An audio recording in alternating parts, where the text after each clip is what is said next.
I'm gonna ask you a random question. Yeah. How could you possibly kill 1,500 people in less than an hour? Gas? No.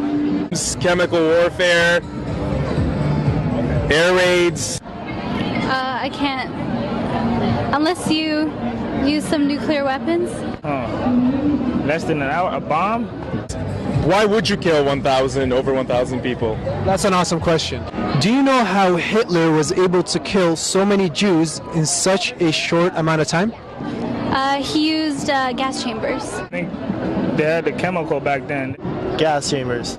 He put everyone in chambers and he killed all of them by using chemical weapons. Now, this is a long time ago, right? Yeah. What if I told you... Well, not that long ago. Okay, what if I told you something like this just happened 2 days ago? I'd say you're crazy. Huh? You're crazy. I'm crazy. Yeah. But it did. Wow. Where? Like the killing? I'd be astonished and pretty angry, I guess. I said that's very tragic. Yeah. Do you know what's been going on in Syria? I mean, I don't follow closely, but yeah, you know, I definitely know that people are dying, innocent people. I was not that aware of it. You know what's going on in Syria? I have no idea. Yeah, there's been more or less of a civil war and civil unrest for the last few years. No, I'm quite aware that it happened, and I think it's going back into the whole what happened in Iraq with the Kurds. It's exactly the same thing. It's genocide, and I think it's obviously a horrible thing, and people should be aware of what's going on. Bashar al-Assad, the president or the so-called president of Syria, massacred over 1,500 people 2 days ago by using chemical weapons which contain sarin, cyclosarin. These chemicals attack the nerve cells in the body, attack the nerves, and paralyze the human being.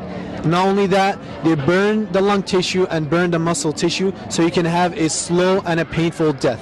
Now, I know this is a lot to hear and this is rough, but I would like to take your permission to show you a video of the after effects of the chemicals. No blood, nothing, and I want to see what your reaction would be. Is that okay with you, ma'am?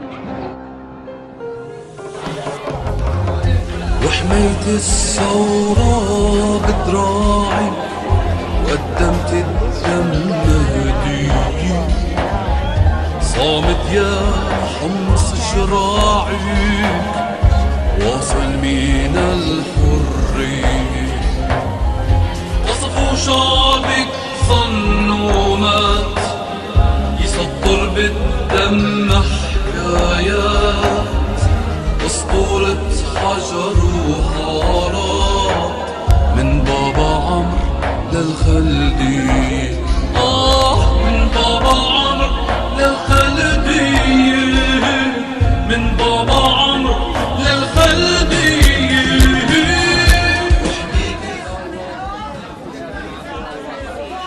I was just about to walk away because it's just too much. To me, at least, he's a bit desperate because it's the same thing as nuclear weapons, for example. You don't use them until basically you're beaten to the ground. I guess it shows that the end may be near, hopefully. He is killing. He's absolutely a monster. He's worse than a Hitler, I can say. And I have nothing to do with Syria, but humanity is calling me to intervene, to say something which is absolutely the right thing to do. You think something like this is legal? No, of course not. The countries that possess the veto power, what do you think they're doing about this now? Nothing. I'm guessing nothing. Russia and China have been supporting Bashar al-Assad for the past 2 years, ma'am. And do you know how many people have been killed in the past 2 years? In the past 2 years, over 100,000 people have been killed by Bashar al-Assad's forces. What do you say about that? In a Canadian comparison, that's like Southern Ontario being wiped out. And Obama mentioned that he will only intervene if Bashar al-Assad crosses the red line. And as you've seen, Bashar al-Assad took a brush, he drew the red line with the blood of the children. What would you like to say, and what do you think we should be doing right now? I'd say we gotta help them out. Like, Obama's gotta start doing something. We gotta do something. Donating and keep supporting Syria, making dua.